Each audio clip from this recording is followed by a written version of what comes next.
Good morning, children. In today's videos, I'll give you the assignment related with the first topic till the part which I have covered, and I will explain them and try to do them own. And if you have any doubt, you can ask me. The first question is, find the LCM and HCF of the 336 and 54 by Euclid's division lemma. So first, Euclid's division lemma says A is equal to BQ plus R, where A is equal to 336 and B is equal to 54, and divide it. Already I have explained it, A in the form of AQ plus A is equal to BQ plus R. Now coming to the second one, find the value of X, Y and Z in the following tree. You are given X 2, 2 and Y 2 and Z 2 and 15. So first from 2 and 15 find out the Z, from Z find out the Y, from Y find out the X. Next one, explain 17 into 11 into 2 plus 17 into 11 into 5 is a composite number. So first you are going to take 17 into 11 common. Then after that you are having 2 plus 5. So 17 into 11 into 2 and 5 means 10. So 17 into 11 into, write that as 2 into 5 separately. Now you could present the given number in the form of product of primes.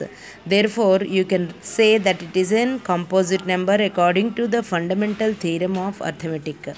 Next one, fourth one, without actual division, state whether the following rational numbers are terminating or non-terminating.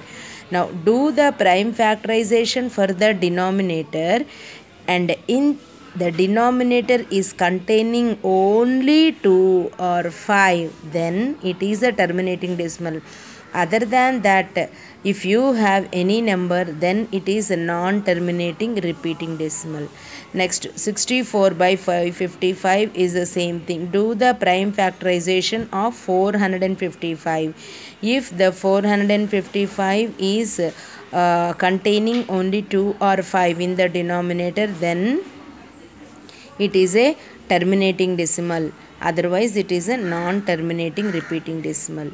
Next one is, state the decimal expansion of the following rational number without actual division.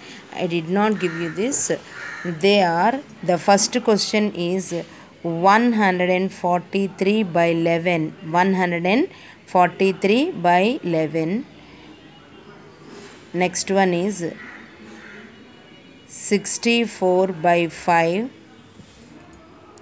So these are the numbers. First one is 143 by 11, which is not a term, which is, if you see carefully, the denominator do not contain the powers of 2 and 5, but it is not in a standard form. When the fraction is not in a standard form, you cannot directly find out. First make it in a standard form, then write it in the form of a rational number. Next, prove that 3 root 2 by 5 is an irrational number.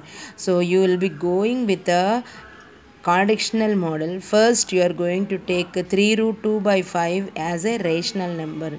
Rational number can be shown as a by b.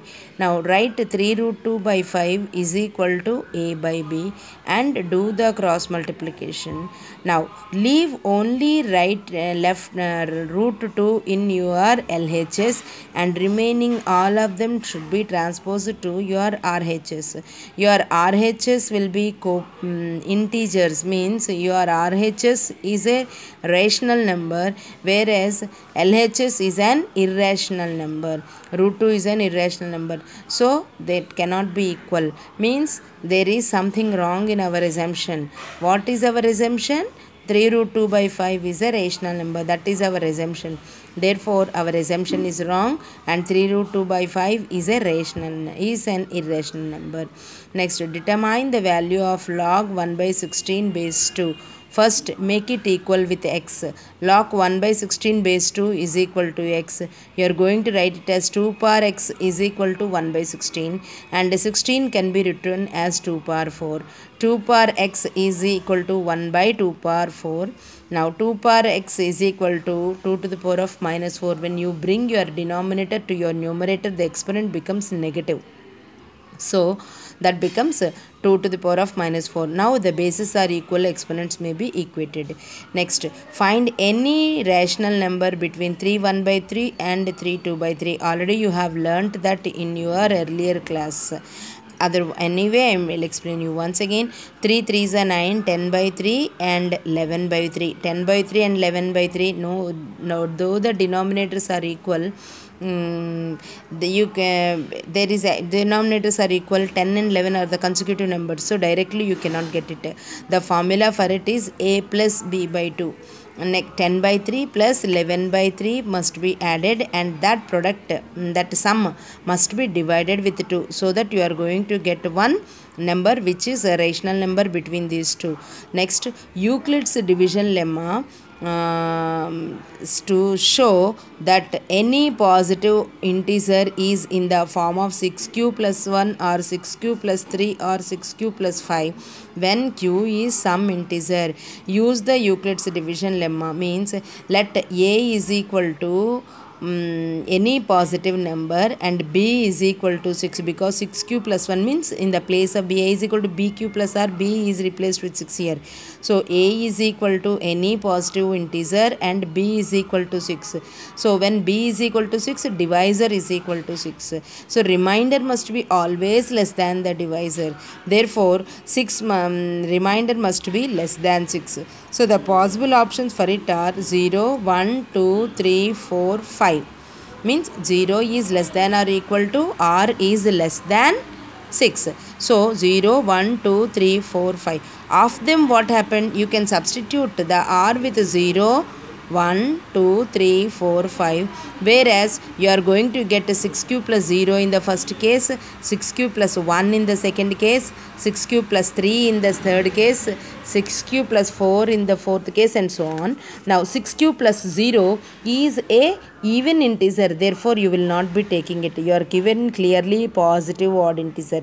So 6q plus 1 is an odd integer, 6q plus 2 is again an even integer, 6q plus 3 is an odd integer, 6q plus 4 is an even integer, and 6q plus 5 is an odd integer.